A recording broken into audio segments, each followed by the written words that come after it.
Good evening, everybody. I am John O'Loughlin. This is my channel. It's called McDuff Lives, and tonight it's Tuesday night, and I've asked Bill Taylor to join us. He actually asked him to join us last month, but we had to reschedule it, and then he was scheduled for tomorrow night. But tomorrow night is my anniversary with my wife, drummer. She and I will go out to dinner. So Bill was kind enough to bump it up to the night, Tuesday night. So welcome, Bill, to the show. It's good to have you back after, I guess, about 6 weeks or so, and looking forward to talking about some of your great research. So how are you doing tonight? Very good. Thanks for having me on. And yeah, I think it's been about 6 weeks, but I've gone through a move, which never goes as smooth as it should. So oh, yeah. I needed a break. Well, that's good, yeah, good luck with the move. It's always stressful, no matter how well you plan. That's great, though. Bill, you and I last crossed words not crossed words. What am I talking about? We last spoke on Twitter when you had announced a kind of a quiz when I was just about finishing up my book on my dad, and the quiz was who was the fourth guy that got fired as a result of the Bay of Pigs invasion, fired by John F. Kennedy. And we all know the three usual suspects, which is Richard M. Bissell Jr., General Charles K. Bell, and none other than Allen W. Dulles himself. But you said there was a fourth guy, and it was driving me nuts because I didn't want to, not know who it was, and maybe it would affect the way I wrote the book. So I sent you a note to who is this guy, and you fessed up. So let's start there. Who is this guy?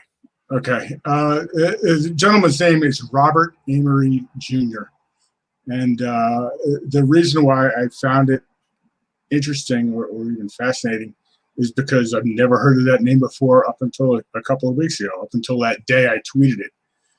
And the way that the name popped up was very, very circuitous, almost in a way that would suggest that nobody's supposed to know that there was a fourth guy, or that this fourth guy worked for the CIA in a very high level, at the Bissell level of directorship in the CIA.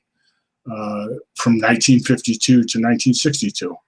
And the circuitous way that it was found was, well, I'll just mention it, I'll just detail a little bit what Robert Amory did or what he was in charge of. So there's a 1961 organizational chart, and actually it's, I believe it's posted on the website. In my most recent post, and it's essentially like a corporate organizational chart, and it is supposed to be from 1961. There it is, and it's a relatively simple chart. You have Allen Dulles at the top. You have Charles Pierre Cabell or Cable right underneath him, and then there's three directorships underneath that. There's director of plans, which is Richard Bissell. There's a director of admin, who I don't know what the name is, but I believe it's a readily available name. And there's director of, I believe that's national intelligence. I can't even read the chart from here. But the third one, that person there is Robert Amory Jr. So the first three we know got fired, but then this Robert Amory Jr. character was asked to resign at some point as well. And we know that he was asked to resign because he took essentially a demotion to the budget office, maybe a more important job, but it was essentially a demotion to the budget office just shortly after Richard Bissell resigned from his directorship of plans in February of 1962. So none of these characters actually left the day after the Bay of Pigs failure. Allen Dulles, the Bay of Pigs occurred in April of 1961. Allen Dulles was the first to leave in November of 61. Cable was the second to leave in December. Richard Bissell didn't leave until February 1962. And then Robert Amory, somewhere between late February and early April, I believe, or probably at the same time as Bissell, but he was he resigned his position at the directorship level and took a job in the budget office. And if you consider that, all three of them essentially were asked to tender their resignation, but Richard Bissell was also asked to stay on. He was given the opportunity to run a new technical or technology division at the CIA, but he declined the offer. So maybe he thought it would have been a demotion, or he could have made more money with United Technologies and some of the other NGOs or charities that he worked for. But it wasn't exactly the firing that maybe we'd like to believe Kennedy was able to pull off. It was more of, well, wait for start packing your bags, but you essentially have almost 9 months to pack your bags and get out. And that's where Robert Amory left, right around the time of Bissell in February 1962. So Amory becomes important, or it becomes interesting on several different levels, in that he doesn't seem to exist as one of the key players in the resignation list. There's mention that he knew nothing about the Bay of Pigs, so maybe he did, maybe he didn't. He was certainly at the very top of the CIA, and certainly somebody who would have known such things. He's almost probably the most interesting character because he's the least well known. He comes from a very wealthy Boston Brahmin family with their hands in the textile business. You have lots of famous Massachusetts or Boston Brahmin names in that family tree, like let's say Lewiston, Massachusetts. Anyway, if you rattle off a couple of Boston towns, there's probably one in the Amory family tree. There's a Bundy in the family tree, is a George Bundy, that type, and he's really really sort of this waspy, almost more waspier than any of the other three. Maybe as waspy as Bissell. So the way I found him, it was kind of interesting, and in the way I found him but didn't find him. I was looking into Thomas Fortune Ryan, who the great Irish Catholic orphan from who presumably came here very young and picked himself up by his bootstraps. But as it turns out, Thomas Fortune Ryan only became a Catholic at the age of 17 or 18 when he met a girl from Baltimore who happened to be his wife's daughter. She was Catholic, so he converted from Protestantism to Catholicism, and it's interesting. It's interesting, given that the myth of Thomas Fortune Ryan was that he was a very devout Catholic, and he spent it was very philanthropic towards Catholic charities and Catholic churches, and then there was this whole persona around him that he was really an orphan that made it over here during the famine, and that he was able to achieve the American dream through hard work and grit. But really the story is his family had been in Southern Virginia since the mid 1700s, if not earlier. He was technically an orphan. His mother passed away, but he was raised by his grandparents who were relatively well-to-do. His father was still alive. His father owned a hotel and a tailor shop. So his father didn't abandon him. He just remarried and moved to Tennessee, but still maintained contact with the Ryan brothers. So this whole myth, you see this myth over and over again, that these robber baron types, even today, excuse me, that means there's a drowning on Sandy Hook when you hear that sound. The myth is that these robber barons come from humble beginnings, but as we're finding out, hardly any of them come from humble beginnings. Usually come from relatively well-to-do families. People like Bezos or Gates, they're the same way. But Thomas Fortune Ryan wasn't wasn't really a Catholic till he met a girl who was Catholic, and it was convenient for him to be Catholic. He didn't come from humble beginnings. He actually owned a couple slaves when he left home at age 18. And he wasn't an orphan from, an orphan emigrated from Ireland during the famine.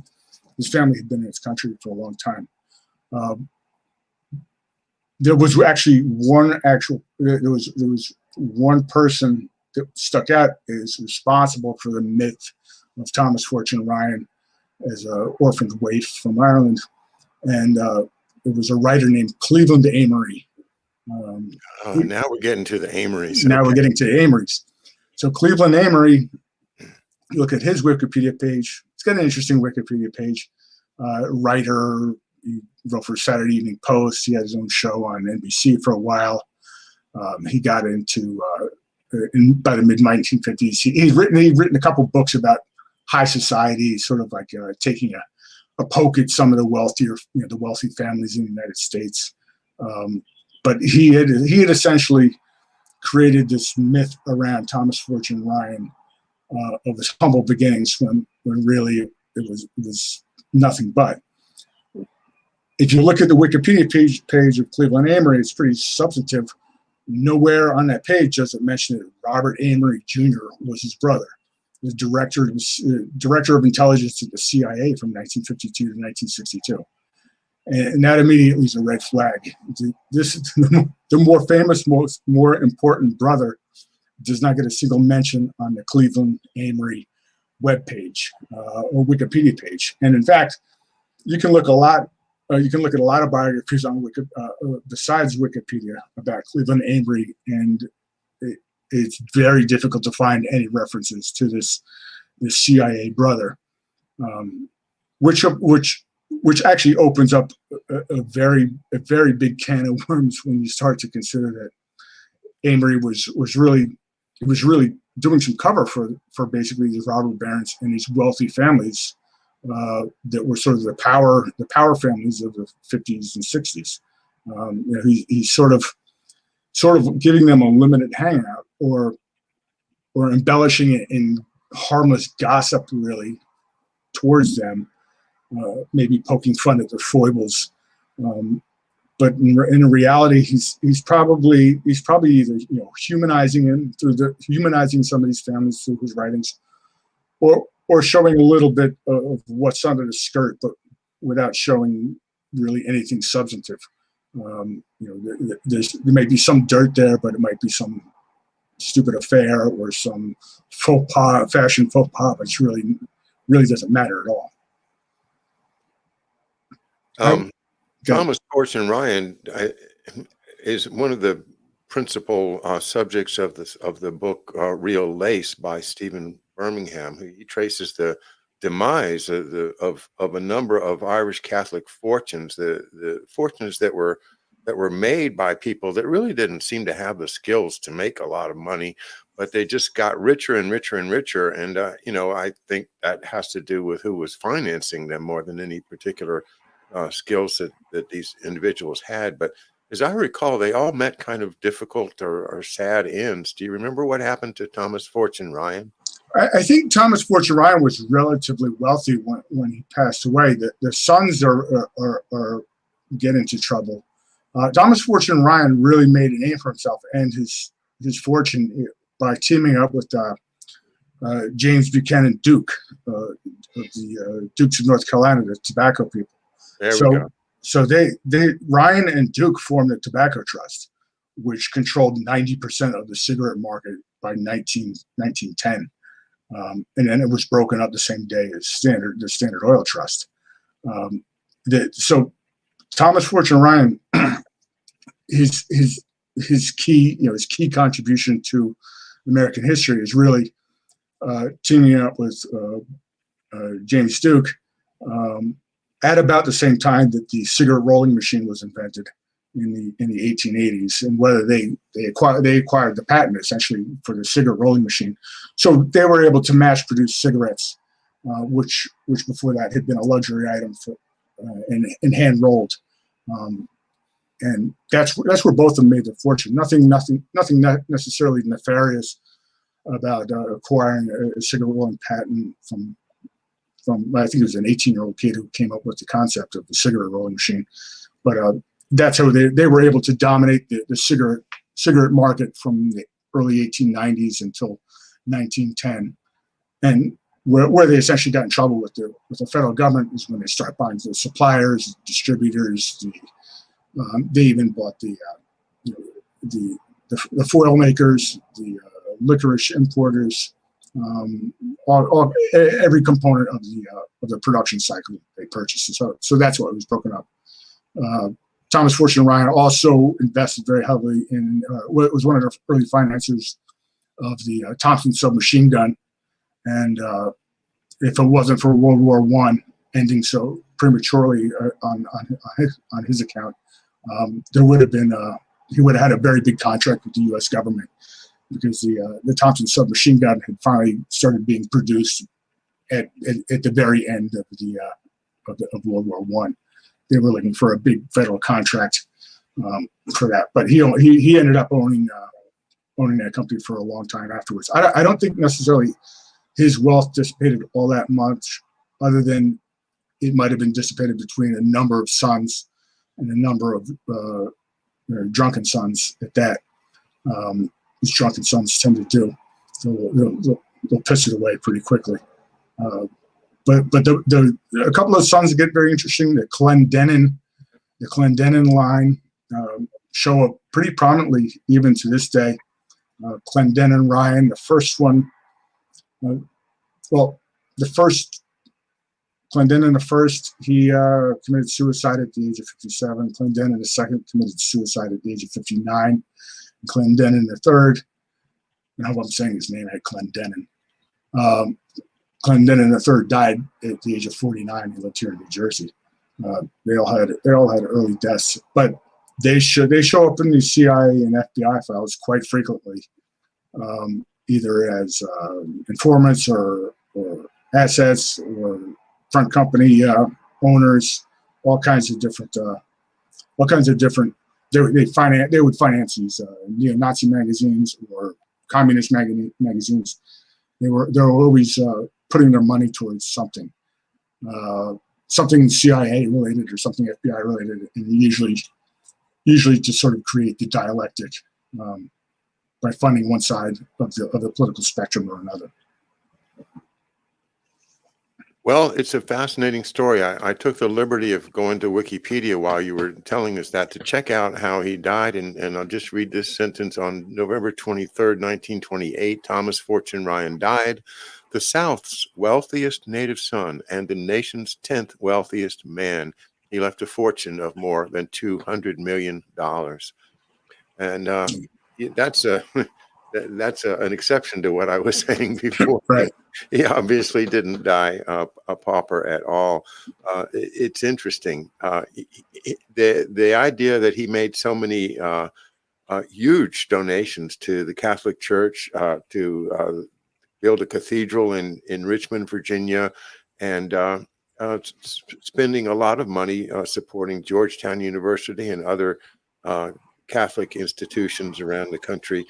But yeah, that money comes from the tobacco and the Dukes, and it's amazing how they all just intertwined. With he also was held parts of R.J. Reynolds and Liggett and Myers.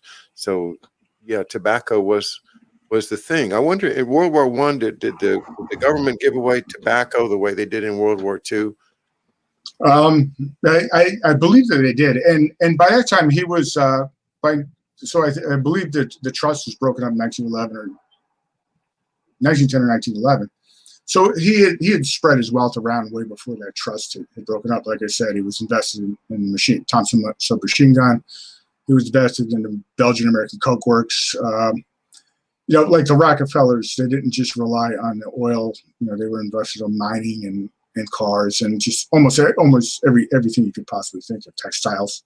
And Ryan, I believe, had the same sort of idea that they had plenty of warning that really the core businesses were going to be chopped up. so there's plenty of time to divest of those businesses and take over other ones that would make more money. I think he was involved in some of the streetcar companies of the Chicago and New York. Interesting. Yeah, And I also noticed he became an investor in insurance companies as well. So right, which is something there, because insurance companies pop up all the time with some of these guys.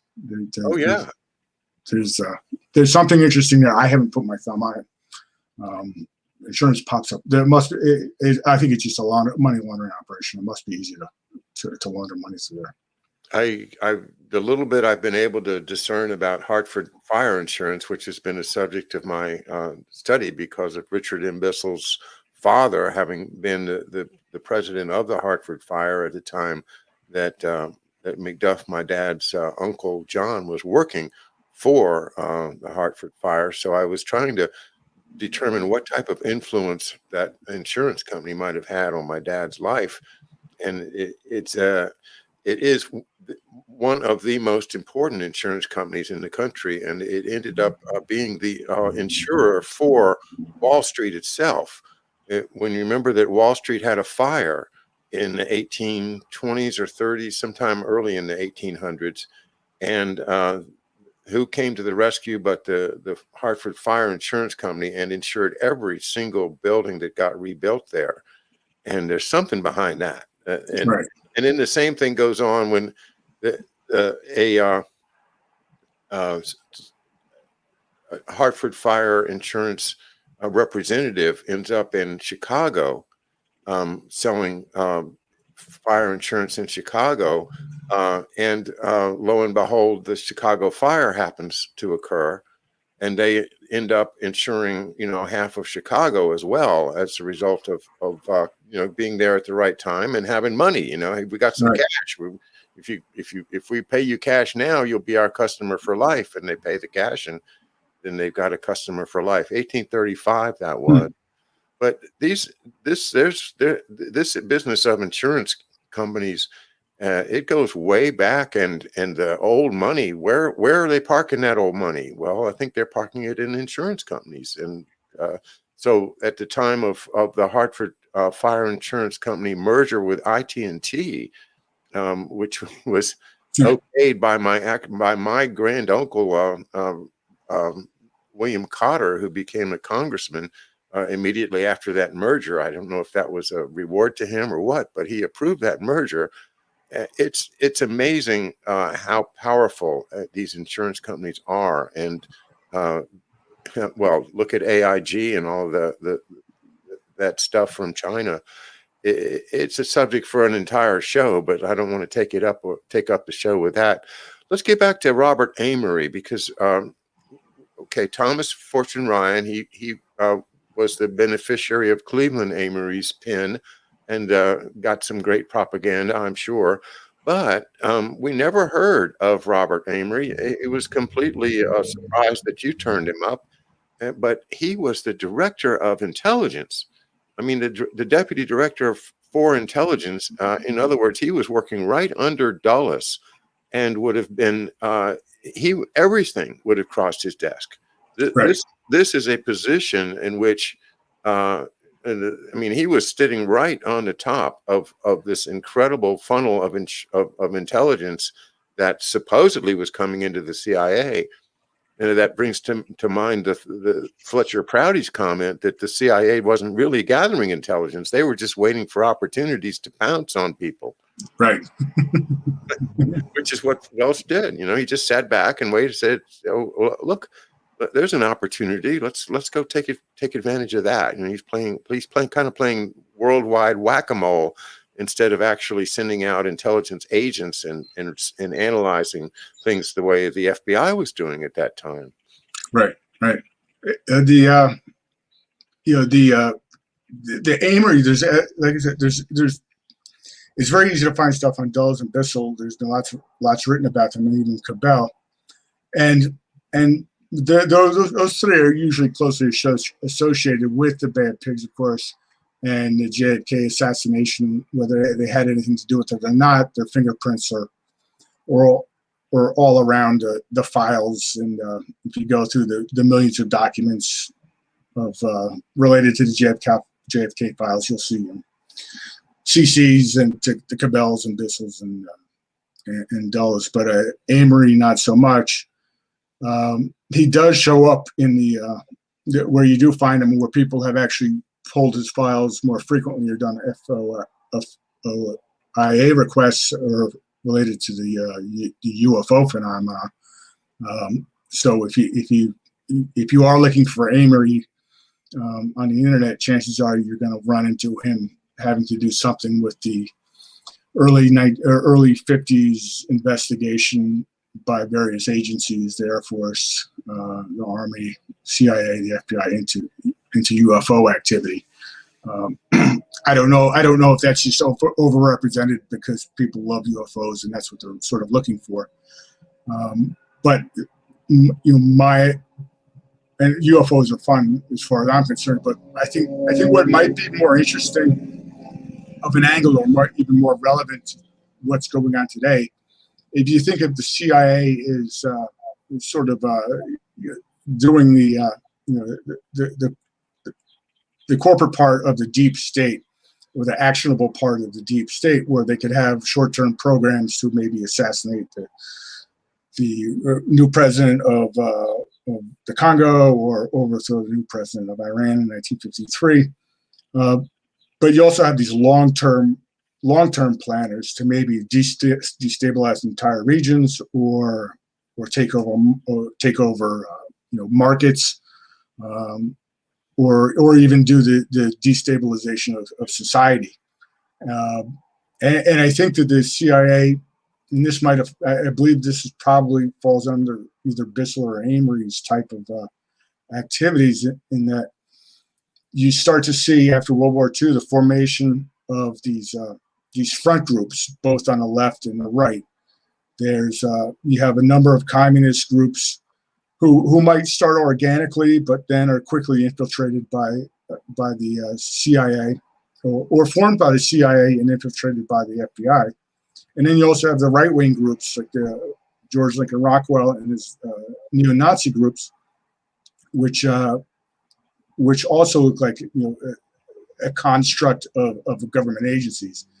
And the idea is, the short-term idea might be to at least increase the amount of tension on any day into society, but also over the long term to sort of set up a right versus left paradigm, where you have the right on one side and the left on the other. In the extreme right, you'll have neo-Nazis, but in the middle right, you'll have National Review and William F. Buckley. And on the extreme left, you're going to have hardcore communists with maybe connections to the Soviets, legitimate connections to the Soviets, but also maybe a subdued left with connections to not necessarily Soviet agents, but union groups here, labor groups sympathetic to maybe communist causes in the name of improving working conditions. And then they the CIA is there to sort of pit them against each other.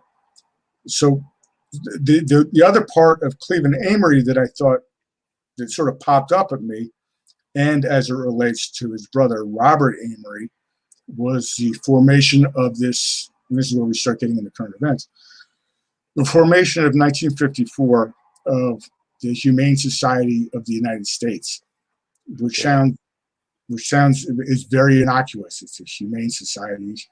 It's cats and dogs. What could be controversial about cats and dogs?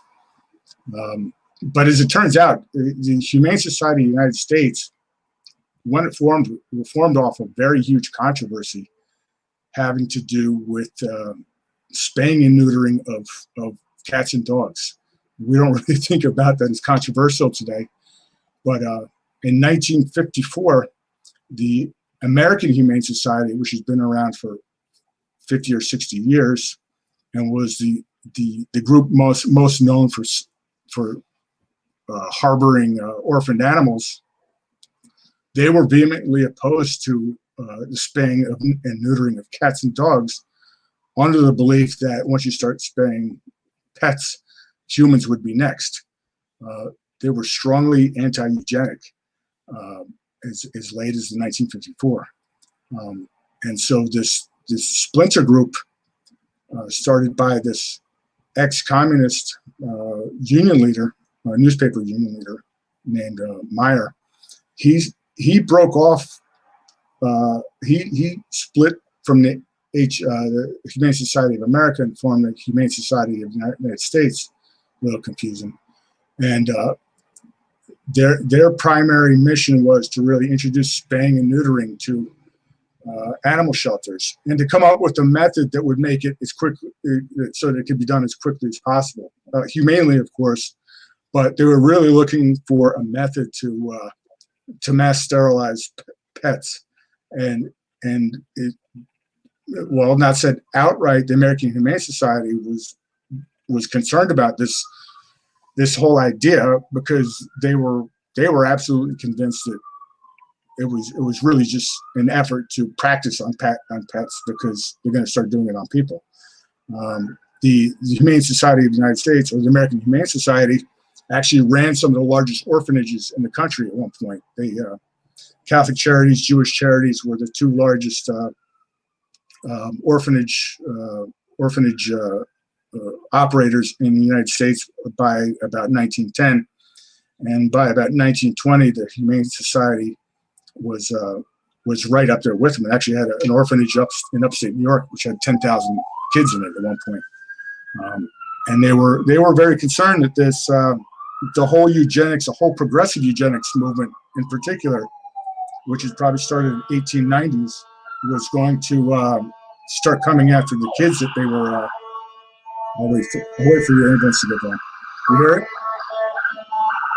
Yeah, that's Rom Emanuel and right. making a delivery, right? It's not pizza. No, it's not. We're down the street from the beach. It usually means somebody didn't come out on time. Yeah. So you have this. You essentially have. It looks like a CIA supporting the Humane Society, and I would argue that it's probably under a long-term ideal of getting eugenics back into society as an idea. And of course, they're not going to name it eugenics. It's family planning. It's population control. It's everything that they rebranded it after World War II, and the Nazis gave it a bad name. But the effort was certainly there. And it's interesting that Cleveland Amory was one of the biggest supporters of this HSUS. And he would enlist a lot of celebrities to advocate for spaying and neutering. And most were happy to, and they didn't. I'm sure almost all are unwittingly doing so in the name of the saving dogs, not necessarily considering the fact that the original idea was scoffed at by the older humane societies, because they thought it would lead to sterilization of people. We've changed a lot. That used to be something that people would say, yeah, that's a reasonable concern. We don't want to start spaying animals, because the next thing you know, they'll be spaying us. Right. But now people don't think that way. And wow, I was just, every time, within the last 10 years, it's become impossible for me to let my dogs run free. Right. It was, when I was growing up, everybody's dogs ran free. The idea of keeping dogs locked up all day seemed cruel. Right. Right. I remember our dog, Rudy, which was a big Weimaraner. And, he had his own life. He'd get up, he'd have his breakfast, and then he'd be gone. Where is he all day long? Well, if you called him, he'd come. But if you didn't call him, you wouldn't see him till supper time. And then you step on the stoop and holler his name. And, it might be 2 or 3 minutes, but he'd come flying home. Right. He'd hear you wherever he was. He'd hear that voice at supper time. And, but geez, now I'm thinking, did they put leashes on dogs just to start getting people thinking of, well, maybe I should be wearing a collar too, I mean, right. maybe a nice little little neck collar, with they could communicate, in case I needed to call 911, I could just touch my collar and it'd be a great idea. I mean, it's not too far of a leap to say, well, nothing is free anymore, and Right. there's Bob Dylan had a song, and one of the lyrics just rings in my mind. It says, "Dogs run free, why not me?" Well, dogs don't run free anymore, Bob Dylan. So things have changed. Yeah. It changed for, that level of psychological manipulation is hard for people to believe that anybody would sit in a Rand Corporation cubicle and dream that up, or figure out, the ins and outs of how to make it happen. But that's what they do. They are social engineering us, and we are so far we've been passively accepting what they do, whether it's locking up dogs or locking up people. And the number of people that are locked up right now is incredibly high, and we seem to have adjusted ourselves to just let them do what they're going to do. We're in so many ways we're facing a slippery slope right now. What other topics are you working on right now in your research, Bill? I know you've been busy with moving and everything, but I haven't had a chance to look at your deep state analytics blog lately. Maybe Andy would put it up on the screen for us if he's available to do that. So I published published a collection of articles from the blog about I believe in late March or early April, and we talked about it on George's show. So I had a good response, and I sold a number of books. So I'm working on the second book, and actually it should be ready for publication in the next couple of days. And so what I tried to do was include more original content in my next one, whereas the first one is largely a collection of articles that have already been published with some extra content. The new one has more new content and arranged in the context of some of the other articles with updates to those articles. So the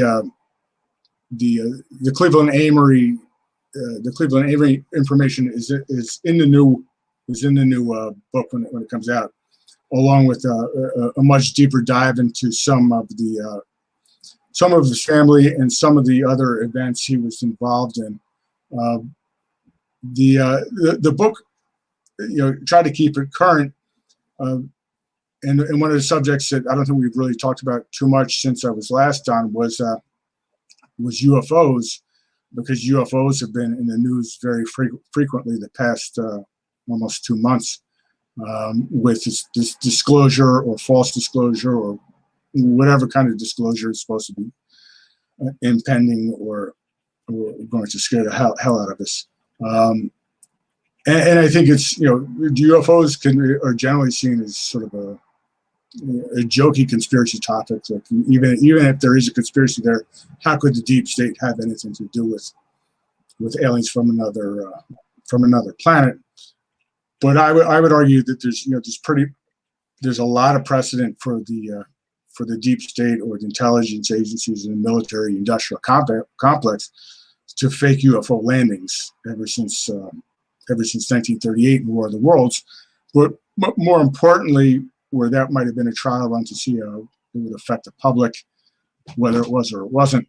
The 1952 or the 1950s UFO flaps, from 1947 on, the UFOs pop up in all kinds of places in popular culture, in newspaper articles, in very official looking CIA documents or Air Force documents. And while there might be some, I wouldn't argue that there's no such thing as aliens from other planets visiting us. I think a lot of these incidents are made up whole cloth for some sort of nefarious purpose. And the biggest nefarious purpose is really to cover up a deep state crime, to steal radioactive material or nuclear bomb material from Los Alamos in 1947 and pass it to the Russians, who acquired had the first nuclear bomb in 1949, amazingly. But in the middle of that, you have the Roswell UFO incident not too far from Los Alamos. And I would think that a good way to keep everything hush-hush, if you've just stolen a bunch of uranium, is to tape everything off and, tell everybody that some mysterious craft from another universe has crashed or galaxy has crashed. And this is ultra, ultra top secret. Never speak about it again. And then, the Air Force or whoever is in on this, the CIA, to go in there and clean up the mess that they made or destroy the evidence. You see that again, possibly in another famous incident called the Kecksburg UFO incident, Kecksburg, Pennsylvania. It received a lot of attention at the time, and it's sort of a part of the UFO canon. This UFO crashed in Kecksburg, Pennsylvania, right in the middle of Pennsylvania in 1965. And all these military vehicles showed up and covered it with tarps and told everybody to get out of here. We're doing something important. But that was also the same year, not 20 miles away, that the Atomic Energy Commission discovered that weapons-grade uranium was missing from the Apollo plant right outside of Pittsburgh. Almost three. First you have the September, I believe, or August, it was discovered all this uranium was missing, and then only a couple of months later, you had this UFO incident, and I could totally see the deep state constructing this UFO incident for the sole purpose of really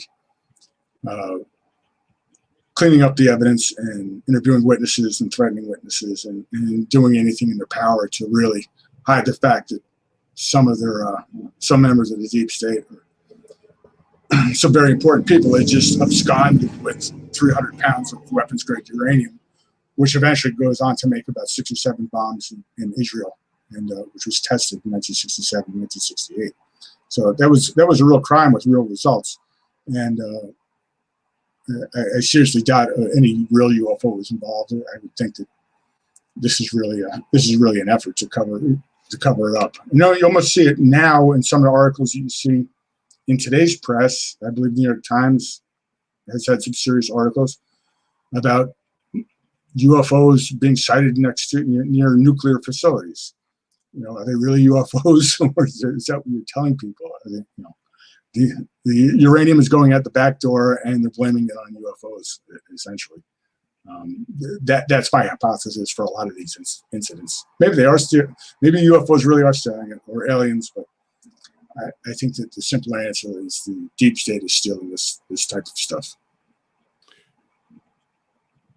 The first one, the Roswell incident, you associate that with the export of uranium to the Soviet Union.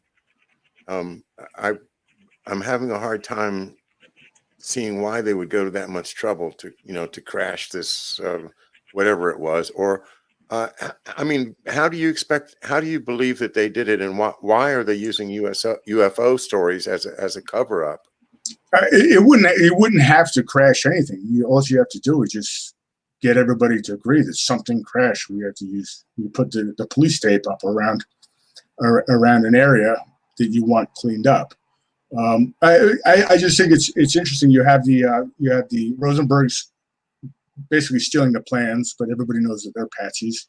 The Soviets get the plans, and in 2 years, all of a sudden they've made enough uranium to test the first bomb. But I mean, when we made our first bomb, it took up 20% of our GDP, or 20% of the energy capacity.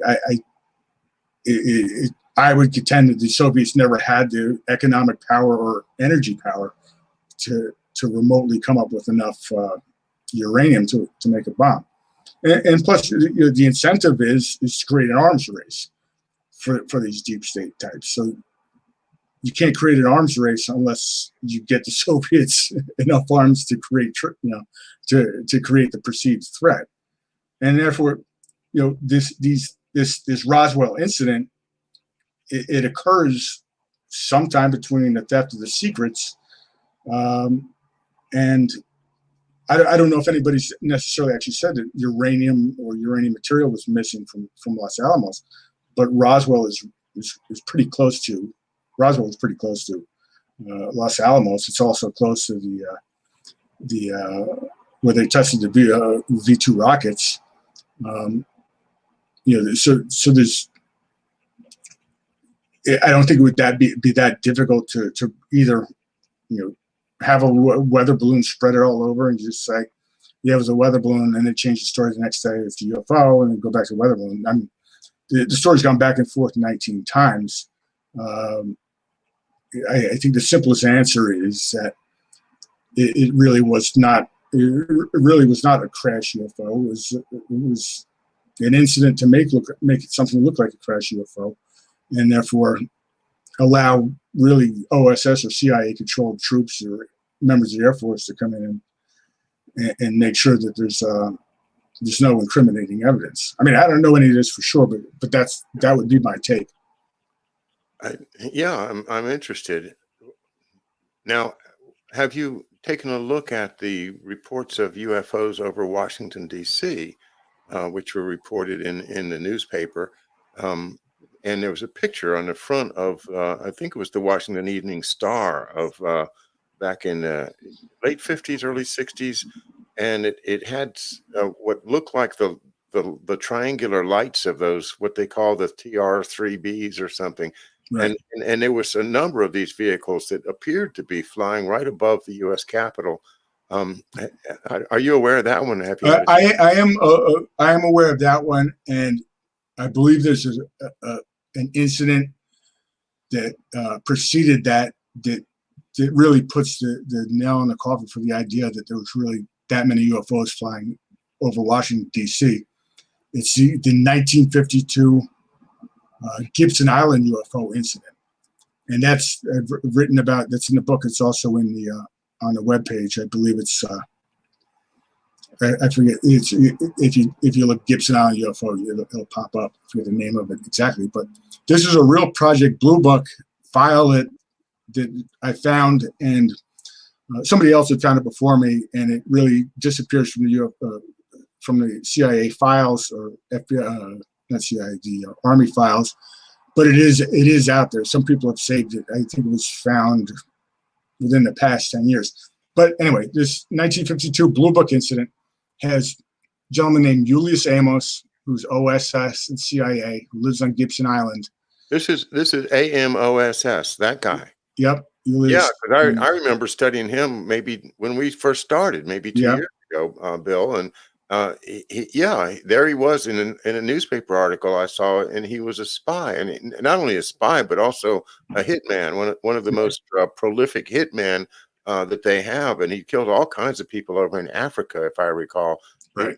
Julius Amos, and also was involved up in Baltimore in one of those private intelligence services. Right. Anyway, which was financed by Clendenin Ryan II. Which is the son of Thomas Fortune Ryan. Fortune Ryan. Right. Small world. Yeah. Go ahead. So Amos lives on Gibson Island.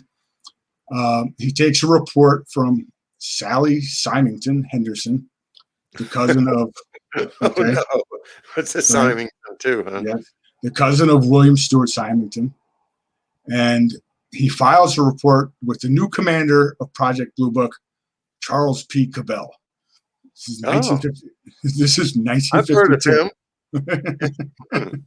This is 1952, right?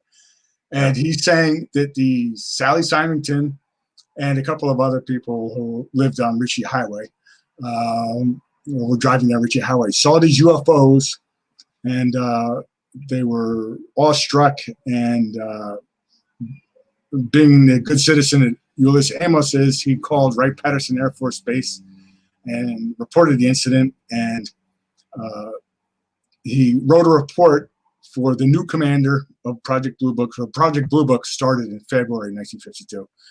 This report, Julius Amos knew that the new commander of Project Blue Book, this top secret project looking at UFOs was Charles P. Cabell.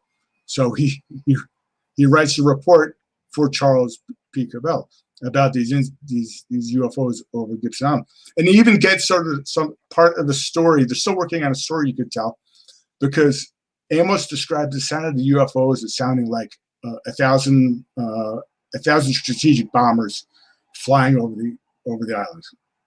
That would be pretty loud.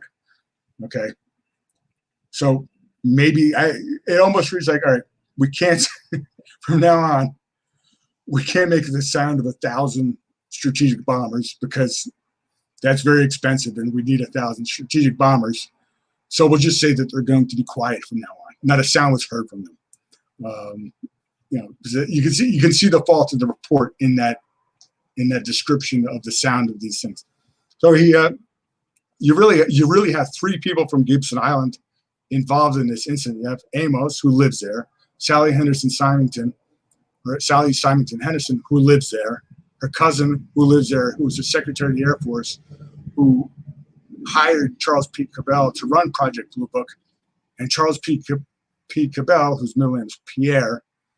The Pierres are also residents of Gibson Island. So this whole UFO in 1952 and this Project Blue Book idea was cooked up there, as far as I'm concerned. Then they're all involved in the Kennedy killing in 1963, or at least the names are Cabell, Symington, and Amos. And how were they involved? Amos is believed to have been running Amos is believed to have ran one of the Bay of Pigs training facilities, maybe in Louisiana or in Florida. Mm-hmm. He's often listed as sort of this, this super spy, soldier of fortune, trainer. I don't know if I have anything that could confirm that, but Julius Amos shows up basically in the Bay of Pigs part of this assassination. Symington was always interesting because Symington, the cousin or the senator, William Stewart Symington, and was of course involved in the Forrestal incident. He was going to be President Kennedy's. He was President Kennedy's first pick to be vice president until it was given to Johnson, and who's a third. And Cabell is the Pierre gets his name. Cabell's middle name Pierre comes from the Pierres of Gibson Island. They're all related. And that's that Pearre spelling, I think. Yep. Yeah, it's names are so fascinating, as people are often commenting nowadays. Just a little something to think about, that name Richie that you mentioned earlier. Right. I've been putting a lot of thought into that name, and I just throw out for fun a couple of thoughts about that name. First of all, it's spelled in many different ways, mm-hmm. but in Italian, it's spelled Ricci, Ricci, or Rizzi, Rizzi. And I think those are the same names, and those names are important in English history and in American history. There was a guy named Rizzi who supposedly impregnated Mary, Queen of Scots, the mother of King James the First. If I've got my Queens of England right, that it was a big scandal in Scotland that she was impregnated by this guy who was there as an advisor, and I think there he is, Rizzo or Riccio. Yeah, see, it's the same name, different spelling. Now come over to the United States, and there's a great little short book called The Rulers of Evil by a man named Tupper Saussy, Saussy. And Tupper Saucy's book puts a Jesuit general by the name of Ricci, Ricci, in Boston, advising the colonists as to how to run the revolution. as a Jesuit, behind the scenes, pulling strings, and connection of the Jesuits to the British East India Company, and the British East India Company's flag consisting of those red and white stripes that are the same that we use in our national flag today. That those connections with the Jesuits, also Maryland being a Catholic colony or province, run by people associated with the Jesuits, such as the Carroll family, and the idea of a Ritchie Highway and a Fort Ritchie in Maryland. And Ritchie is pronounced the same way as Ricci to us Americans. So I think there's something there in the connection of Jesuits to both the succession in England and the creation of the United States, and also why did they name it Ritchie Highway? Who was the Ritchie, and what was the Ritchie family? Well, I just there he is, Matteo Ricci. Oh no, this is the one that went to China. I think this is the guy that's quote unquote discovered the Art of War by Sun Tzu. And so these Ritchies get around. I don't. I just leave you with that as a lot of open questions that I haven't really dug into, except for every time I hit that name, I gosh, you know what? There's something there. I'm gonna one day I'm gonna look into this name and see if I can't figure out what is the consistency. But golly, they sure do seem to turn up in Catholic areas and in important situations such as the succession to the crown of England and the creation of the United States. Yeah, I wonder if these names are more prominent. We just don't know the origin of these names anymore. I mean, there's just looking at some of the older Civil War history of the Rothschilds. There's a number of agents that worked over here. There's the Slidell family, and there's a Slidell, Louisiana, which is a pretty decent sized town. There's the Erlanger family, which were agents in Paris of the Rothschilds, and there's a Erlanger, Kentucky is a pretty decent sized town. It's also the hub for a lot of e-commerce companies, like an air hub. I guess they have a big airport in Erlanger, Kentucky. And then there's the name Smyrna, which is a pretty common name in a lot of states, and I never gave it much thought, but really the original Smyrna is in Turkey. It's also Izmir. And I would think it's a kind of a strange name to see in the United States. It's not a waspy name. It's not a French name. It's not an Indian name. It's a Turkish name. So I'm wondering what, if you really go back and start to look at the history of the Rothschilds and the Sassoon family, they all seem to have a lot of business in Smyrna, starting in the 1600s, whether they're importing cotton or something else. It's just an interesting town name, given that we don't have a huge Turkish population in this country. Interesting the way Canton is interesting, and Canton, Ohio, named after or for the opium trader and slave trader O'Donnell. I think his first name John O'Donnell, who founded Canton, Baltimore. With the profits that he made trading in China, in the city that they called Canton. It's really Guangzhou, or forgive me for my Guangzhou, which is upriver a bit from Hong Kong. But that's where the trading was. The real opium trading was in Canton, and gosh, I can't blame them for naming their towns after the place that got the town started with these guys made a lot of money, right? And people that had money built hotels and facilities and needed services and built little towns and things. People were happy, back then. Nobody was like saying, "Oh, you can't make money off of opium. That would be wrong." Right. I don't think that happened very often. People were happy to make that money.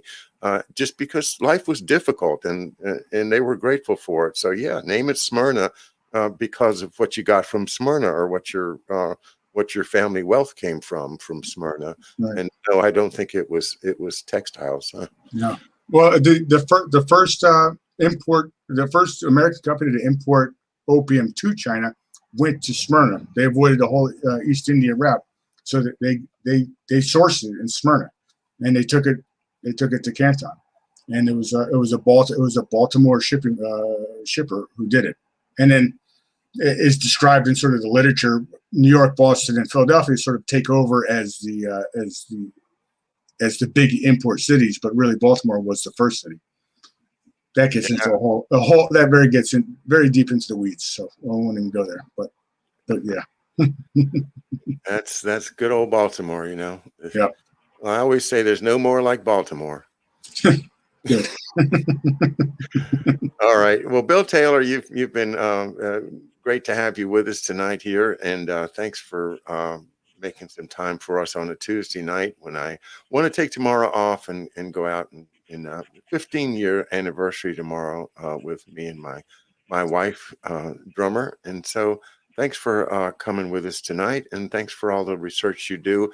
And where do I get a copy of your book? Is there a place I can just go and? Yeah, actually, if you go to the website, there's a banner at the top on lulu.com, and that'll take you right there.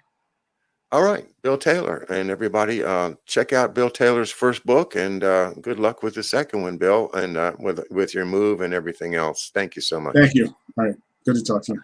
Bye. Good night, everybody.